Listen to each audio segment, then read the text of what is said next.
Yebo ingane zawethu sibona lapha ke insizwa ke yasimdletsheni ke igcwame elisha nje ke abantu ke bebheke ngabovu ke umsebenzi wakhe ke omusha lapha ke ephethe ke intokazi ke yamapiyano ke uMahu lapha ke bethi ke eDubai kanti ke ingane zawethu impela ke siyabona ke abantu ke sebeqala ke ukudungeka phana ke emiphefumulweni bafethu ke ngaphandle basikhuluma kakhulu ke ngiceba ngqale ngibingelele kuyona ke Mbuso City MTV City nje masiqala ngane ni channel yake wenza kulungile uciphize subscribe na notification bell khona sithola zonke izindaba ke eshisayo nazo ke zitrendayo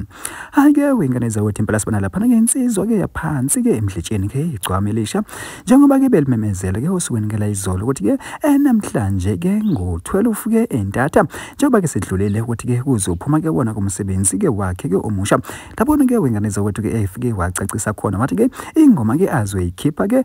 iyona ke lethi ke uzogcina ncini nangempela ke wengane zawethu iyona ke leyo ngoma ke isiphumele kanti ke wengane zawethu impela ke kolunye uhlangothi ubese ke eveza ke isurprise lapha ke ephethe ke intokazi ke yamapiyano ke uMahu engomeni ke abathi ke eDubai nokweyingoma ke abantu ke abayilindele ke kakhulu kanti ke wengane zawethu impela abantu ke bebenethemba ke likhulu ukuthi ke engazo isikhathi ke zo12 ke yona ke le ngoma ke izobe isiphuma kodwa ke akuzange kube kanjalo ke wengane zawethu kodwa ke njengoba ke beshilo ke wengane zawethu lona ke igcwame elisha lathi ke le ngoma le surprise okusho ke nokuphuma kwayo kuzoba isurprise ke bafowethu hake wengane zawethu impela ke zinjalo ke izindaba ke besiniphathele zona la kweMbuso City MTV City nje impela ke bafowethu ke ake sime nje kancane ke nonke ke impela ke sokuseduze phambili ke noba ke isikhathi ke singakabekwa ke esiqondile kodwa ke thina ke siMbuso City MTV bafowethu sithi nje ake sehle ngobona idibana ngiyona ivideo elandelayo